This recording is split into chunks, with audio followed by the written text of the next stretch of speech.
Thank you. You honor all of us. We're going to start publishing Come to Vineland Church. The difference is worth the drive. God bless you all.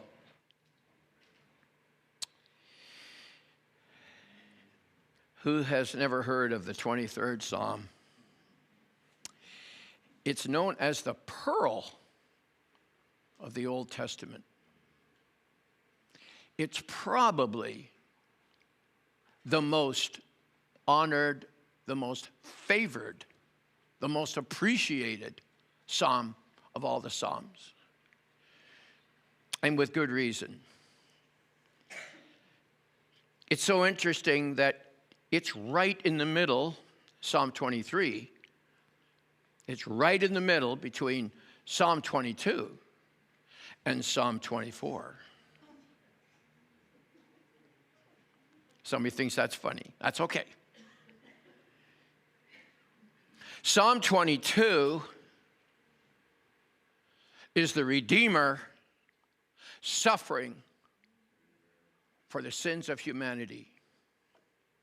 Psalm 23 is the Redeemer post-resurrection, walking among his people, supplying their every need. Psalm 24 is the Redeemer, King of kings, Lord of lords, forever, forever, forever. It's called a trilogy. That's my take on it. This is a trilogy, 3 chapters in a row.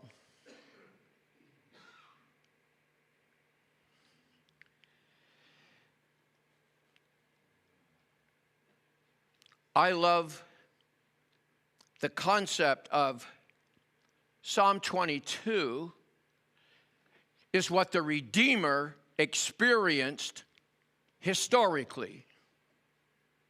Psalm 23 is not a historical psalm. It's talking about what the Redeemer is doing for you and for I today. He's leading us. Psalm 24 is future. It's where we're going. It's the be-all and it's the end-all. But it's important to see this, that the Jewish people, I'm going to say a very broad statement here because it's not true of all of them, I'm sure, but the Jewish people are hesitant to use the terminology me. They prefer we. They speak of God's approval based on their bloodline from Abraham.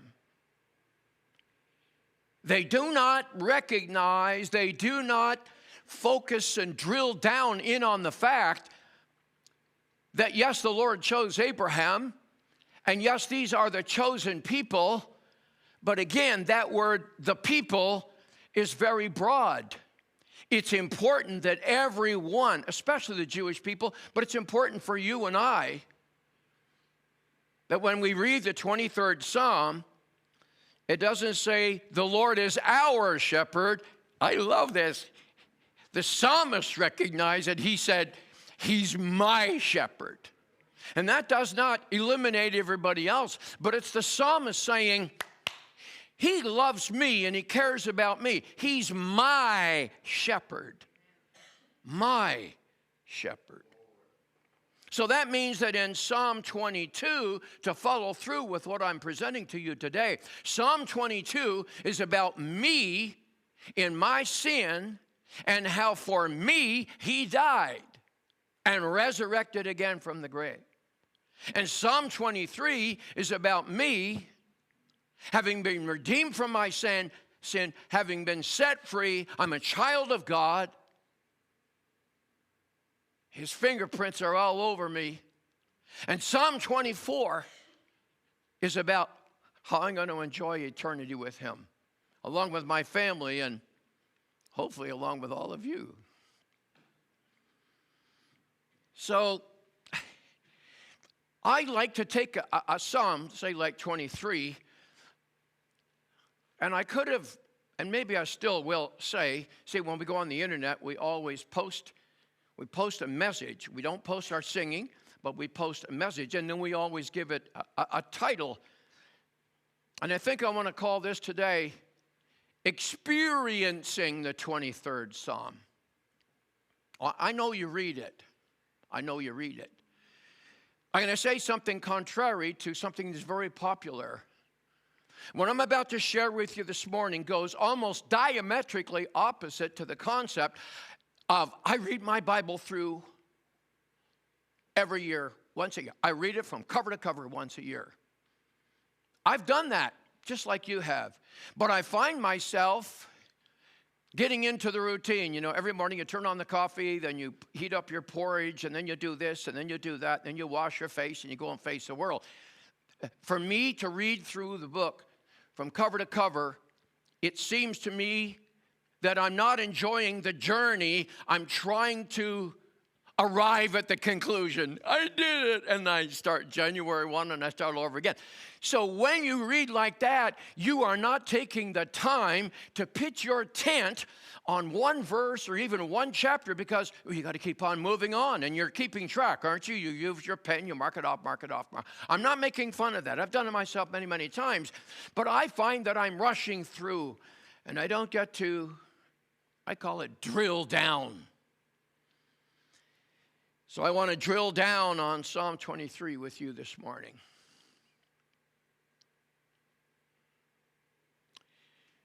I spoke once in my home church, in Hamilton Bethel Church. That was my home church.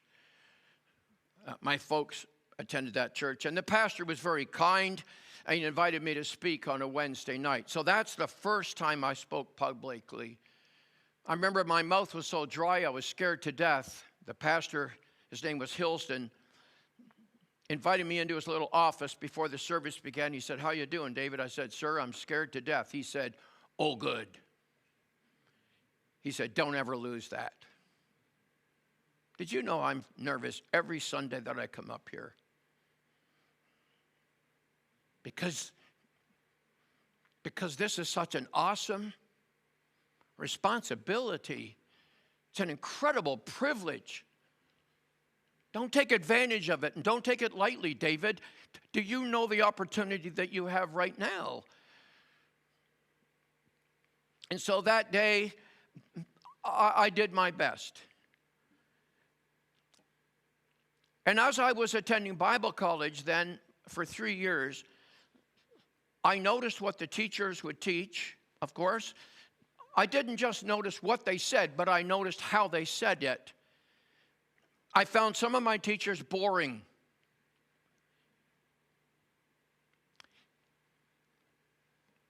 And I wondered why. Then there were guest preachers who would come, and at times they'd ring my bell, and I'd say, "Yes!" And there were others that just kind of left me, And in my heart of hearts, I always wanted to be the guy that rang the bell. Not that so that I would get applause or praise, nothing like that. It's back to the responsibility. You're called for a purpose.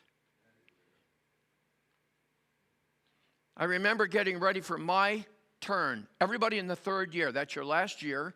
It was only a 3-year program back then. And every person who wanted to graduate with a diploma had to speak to the whole student body. Chapel would be packed to capacity. All the staff were there. And it was my turn coming. I'll never forget one of my favorite friends at the college. They've just retired from full-time leadership in Zambia, John and Ruth Kerr. Never forget standing looking at the list of chapel services and so on, and John came up behind me and he put his finger up and he kind of hit the bulletin board with a bit of a thud, and he said, "There you go, Big Dave. Next week you're on." And I pretty near peed my pants. I was so scared. And we were taught, write your sermon out. Write it out so you don't forget. Make sure you get it all the pieces in place. And so I did that. And then I threw that in the garbage. Not because it wasn't something valuable, but I didn't feel it in here. I was I was trying to make up a sermon, and people hear sermons all the time. I wanted to preach a message, not a sermon. I wanted to be a vehicle of the Lord's voice. I wanted to be a channel of blessing somehow. So nervous, I spent most of the night before the chapel service in the chapel, laying on the floor, crying my guts out, scared to death. Not that my audience would not approve. They weren't going to approve. I was too much of an idiot in college. My third year, they almost threw me out because I just was an idiot. I really was. They had a vote on it, and there was only one professor who said, no, keep them. We've had idiots like this before, and they turned out good. And that's the only reason I got to even stay in. So even the student body were critical of me. And so I wasn't worried about whether they would find my message acceptable, and I really wasn't worried about the staff. I was worried about the responsibility. These were not students sitting in front of me who would indeed be, critical of, he did it not, he didn't start right. No, he didn't do it right. I didn't care about that. I felt they were not students. They were souls, and this was an opportunity to give them the bread of life. And I'll never forget, sometime in the middle of that night, God touched me and moved me with a verse. One verse. It came out of Pilate's mouth. Behold the man. And I went into the pulpit on that morning in the chapel, still scared. But there was something in me like a fire. And when I stepped up to that pulpit, I preached, behold the man. I preached like a whirlwind. And I never had a note before me because it was in here and it was gripping my heart. And the place went into tears. God did something special. And as I walked away from that chapel that day, I wasn't heady. I wasn't all wound up like this, but I thought, I've discovered something. God, I never want to lose that. I don't want to preach off of a script. I know this to be a fact. Most of the preachers in Canada this morning are preaching sermons that they got off the internet. I can buy sermons. They're actually cheap. It doesn't cost a lot. You can buy a sermon, and it'll have 4 perfect points. And, by the way, for an extra $10, they'll give you the slides that you can show, and they're professional.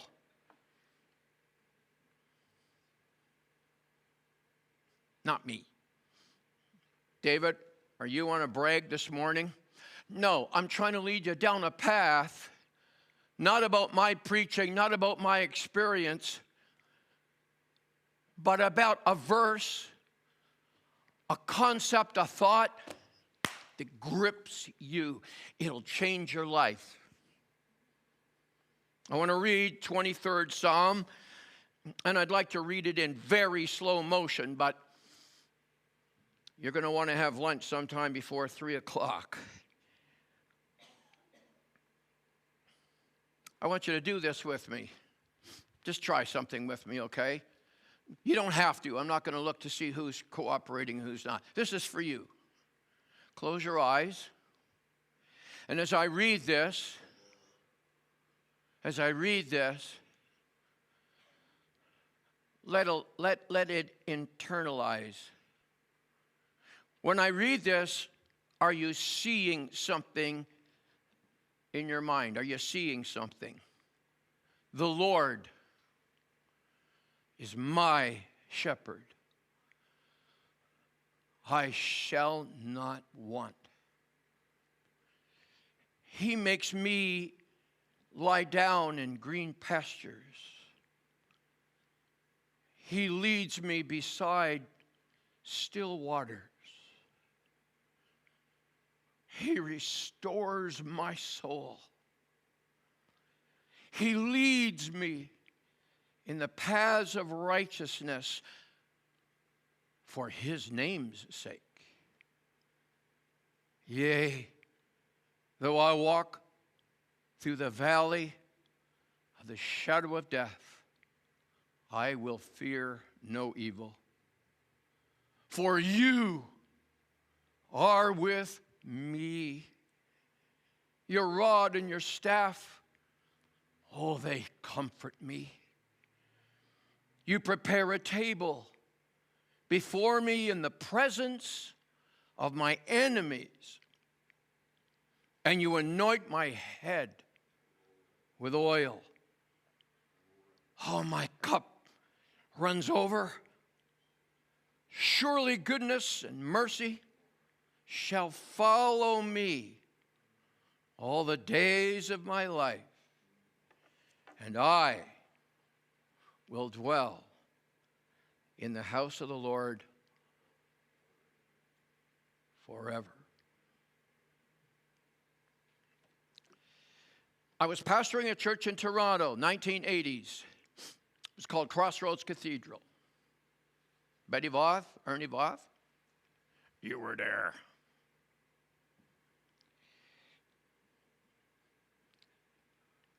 And something sort of unique started happening.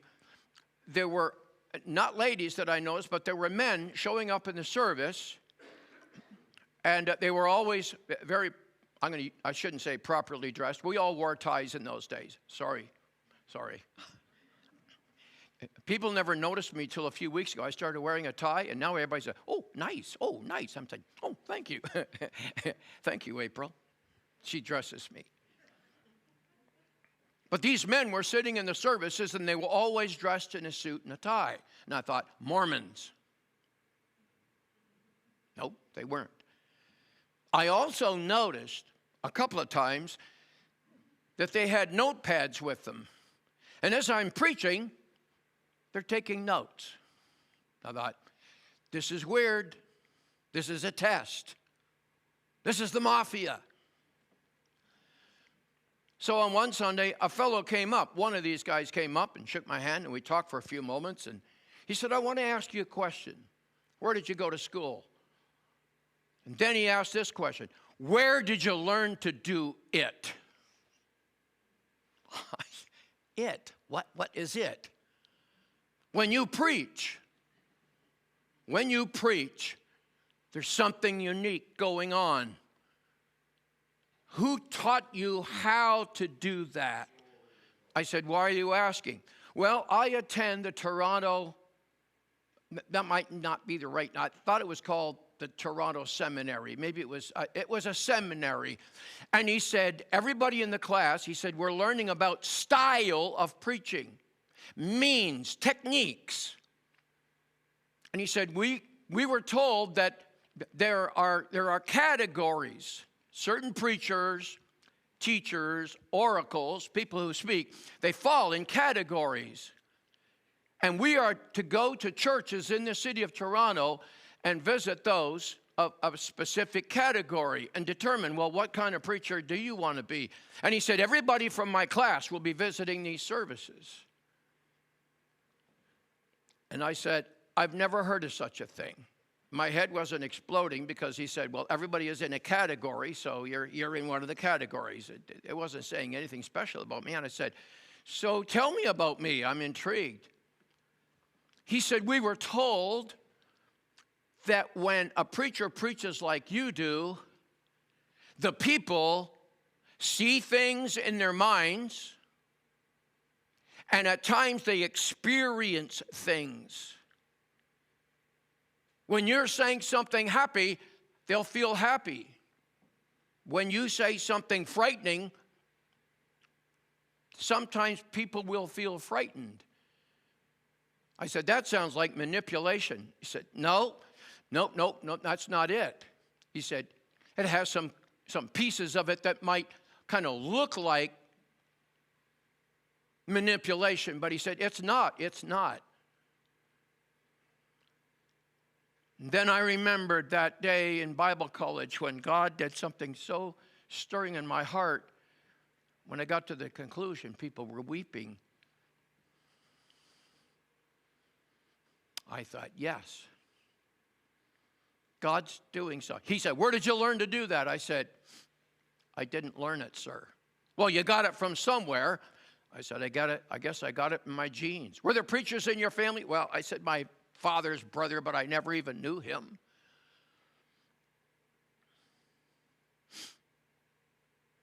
That was so interesting. And then years later, I'm preaching in a church out in central Alberta. God's doing some wonderful things. And new people were coming in. And a couple of doctors started attending our church. And one of them, he was a specialist. And he wanted to visit with me. I would go to his home when we talk. And he said, I've never heard a preacher like you before, blah, blah, blah. And I thought, well, that's okay. We should all be different. And then he showed up one day at my office and he handed me a book. He said, this book is all about preachers and how they preach. And he said, read chapter 4. It's really all about you. So I did start to read that. What are you telling us all this about for today? Because you can experience a unique experience if you take the time to waste the most valuable thing that you own, is your time. That's the most valuable commodity that you have. And that woman who came and opened up that precious jar of ointment, she wasted it on the feet of Jesus. If you'll take time to waste that precious commodity on him by letting him talk to you out of here, it'll change your life. I want to suggest to you that when you read the Psalm 23, you need to read it slowly. So now I have, after all these years, discovered a word called retrography. Retrography.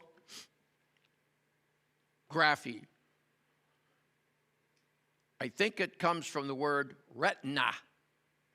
R-E-T. Retrography. Retina. Because retrography describes what people feel, what people experience when they focus and they listen closely to something that really intrigues them. Retrography is simply a description of apparently what people experience when my kind of preacher speaks. At times, not always. In their mind, they see things. In their emotions, they experience things. And as I look at the 23rd Psalm, the psalmist wrote the 23rd Psalm looking and believing that when you, a believer, read it, you will see things, you will experience things, and it will change your life.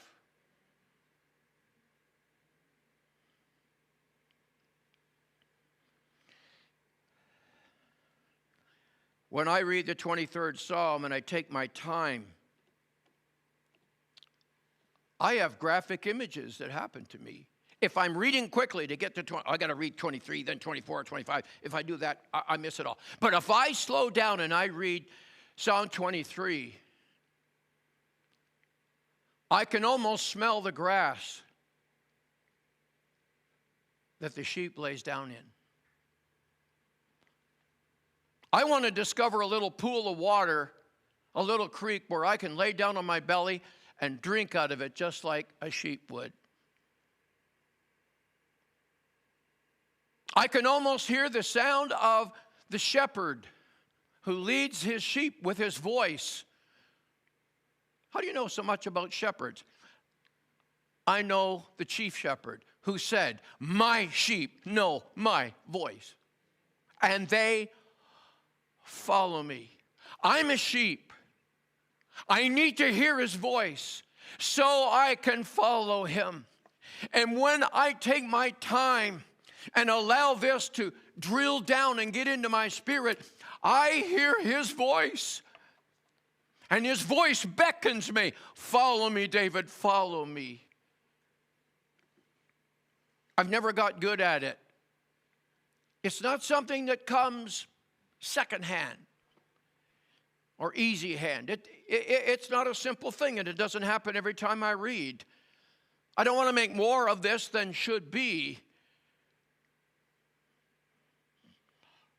But if you learn to spend time in a passage and soak in it, it will revolutionize your spiritual walk. My shepherd. He's my shepherd. This psalm is divided into 3 portions. 2 legitimately, but I think I see a third. The first few verses take place in a locality. And then the next couple of verses, the locality changes. So let's read this again. The Lord is my shepherd, I shall not want. That is the intentional banner. Everything after the Lord is my shepherd, I'll never want for anything. The rest of the psalm is embellishing that statement. He's my shepherd, and I don't want. I'm looked after. And then he goes on, he makes me lie down. So in the first few verses, I am a sheep. He makes me lie down in green pastures. Not a desert, not on a pile of rocks. It's not like a beach where there's no sand and there's all these ugly rocks that are sticking in your back and you have to go and look somewhere else. No, it's lush. And in the Middle East, where this story was birthed, green pastures are not it every which where. Your lawns are greening up. And if it's not your lawn, you're looking at your neighbor. Everything is greening up. Why does this sheep talk about, he makes me lie down in green pastures? Green pastures are a luxury. And without the shepherd, the sheep will never find the green pastures because, well, I remember traveling in, it doesn't matter, it was either India or Kenya, and whoever was my host, we saw about 1,000 sheep, goats, I don't know what they were, crossing the road in front of us. And I said, look at all of these animals. Where are they going? He said, the shepherd has got to take them to a place where they can find something to eat. Well, that sort of didn't make sense to me. Why did he have to take them somewhere where they can get something to eat? What were they doing yesterday? And the answer came, they eat down what's there, and they have to move on to another. And the shepherd knows where to take them. He leads them to green pastures. Quickly, we just jump a couple of verses. He restores my soul. You know what happens in a green pasture? You eat to your heart's content, and then you lay down. They say there's restoration just in sleeping. That without sleep, you're in big trouble. That's why you need to get adequate sleep, because when you're asleep, there's a restoration process that takes place in you. Your body gets renewed. Apparently, there's a lot of junk in your brain that's moved out, stuff that really shouldn't be there. I'm not talking about bad reading, bad anything. No, I don't know. It just says the clutter in your brain is cleared out, and in the morning, you've got a fresh brain. He makes me lie down. The implication is there, the shepherd just sits there and hums away while we eat the grass, and then we lay down.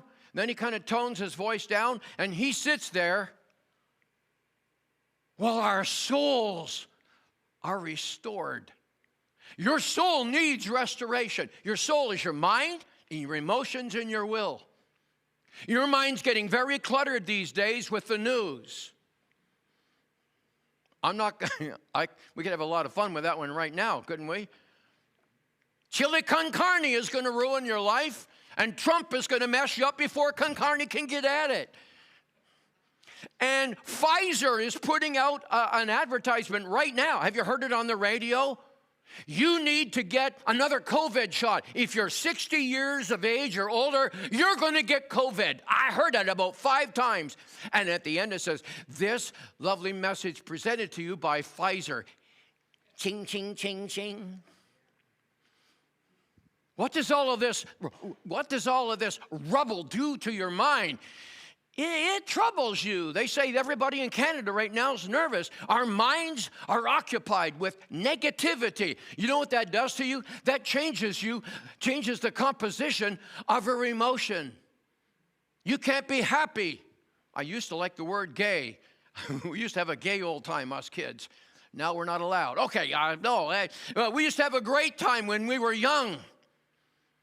We're having trouble having a great time now. Why? Our emotions are disturbed. Why? Mind, emotion, will. That's your soul. It's a 3-compartment thing. Your mind really controls your emotions, and your emotions have much to do with your will. So when you're disturbed about bad news, when you're troubled with even family problems, when you're troubled with finances, if you had RRSPs on the go, how's your RRSP today? Like everything is going down. And people who had put money aside and thought they're going to be fine, now they're wondering, how long is Trump going to beat us all up? And are we all going down? We're all going down the ship. And there are seniors who are worried about, how am I going to make it? Did I save enough? That is mental garbage. That just troubles you. And that makes you emotionally unstable. And then that troubles your will.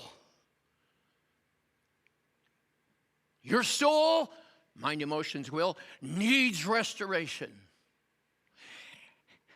And what I found with Jesus, the Good Shepherd, as I lay on the grass, my soul got restored.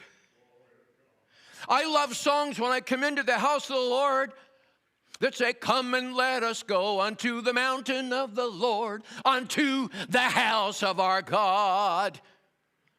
I like to sing happy songs because it feeds my soul. And if my soul's troubled, my spirit is locked in and I can't worship. So I always start my prayer time with the Lord, celebrating what He's done. What am I doing? I'm pumping air into the tires of my soul. The psalmist said, come on, soul. Why are you so unhappy? Why are you cast out? Come on, soul. Think some good thoughts. Get control of your soul.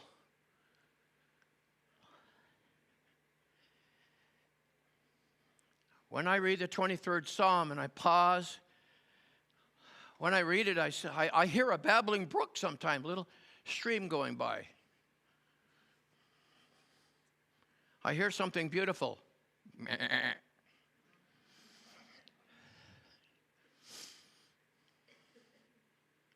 You know what's beautiful about sheep?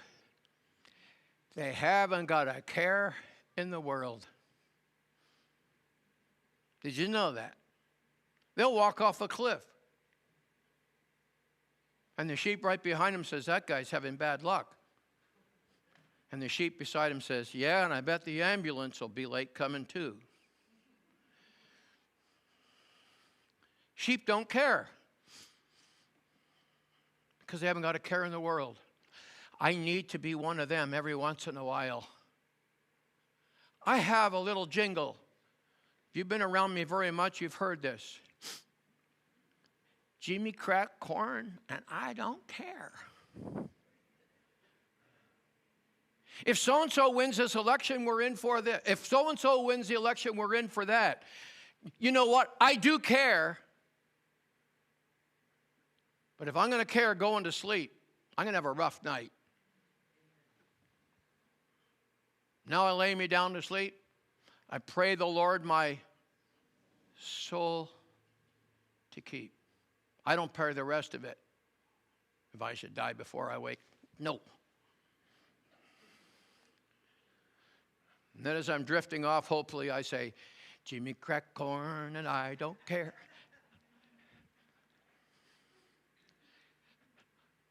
I can be a careless sheep when I walk with Him when I'm used to hearing his voice. It's a scary thing to live without hearing his voice, honey. That's a frightful thing. A married couple would not get along in the home without conversation. Dialogue. It's called relationship. And out of my relationship with him in Psalm 23, my relationship is reestablished. And he walks with me and he talks with me. And he tells me I am his own. And the joy we share as we tarry there, none other has ever known.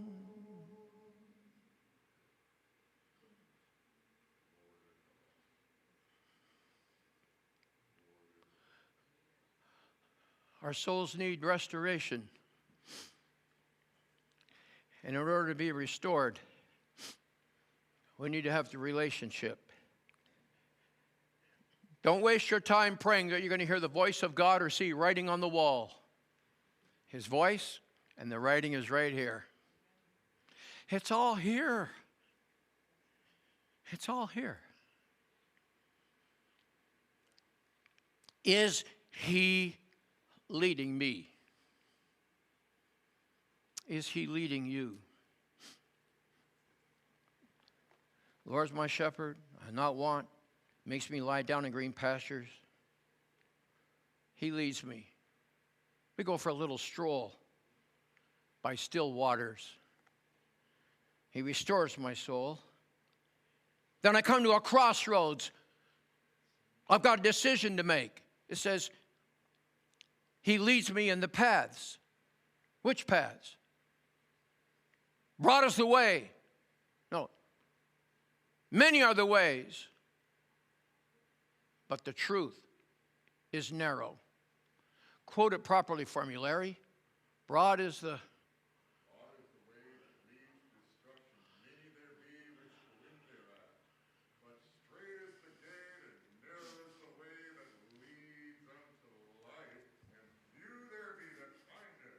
What a team. What a team. Don't leave me. Don't leave me, Larry. There's a crossroads that happens here. The psalmist is being honest. The psalmist gets into a place where they're confused. I had John and Lori D'Artona with me one night, relatives of Peter and Allie. They were with me in Kenya. I had just brought them out of Uganda in my vehicle.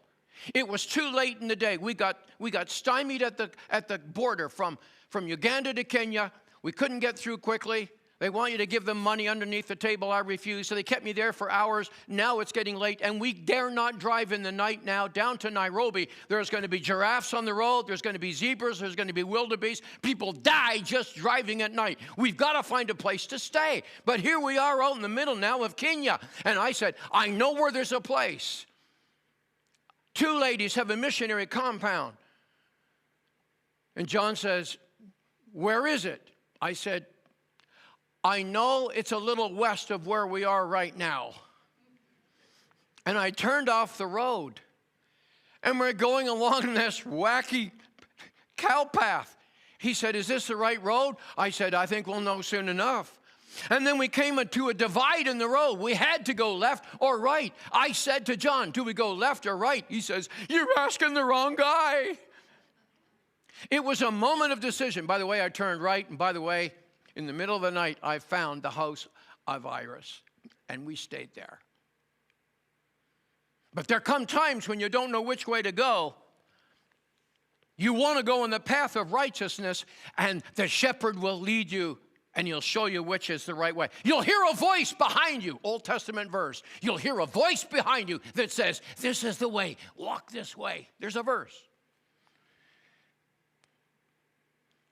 Though I walk through the valley of the shadow of death, I fear no evil. It just changed. The sentiment changed. It was a happy place beside the still waters and the pasture and all the rest. All of a sudden, whew, it gets rough. I'm walking through the valley of the shadow of death. There's evil there, but I'm not afraid because you're with me. Your rod and your staff, they comfort me. Now we've moved from being in the green pastures, the meadow. We've moved away from the pool of water. We've ascended up out of the valley of shadows and of death. And we're at a new location. It's distinct locations. Now the location is, you prepare a table before me. Thousands are up on the hills. They've got spears. They've been sharpening their swords. And I say, Lord, they're going to kill me. Did you see that, Lord?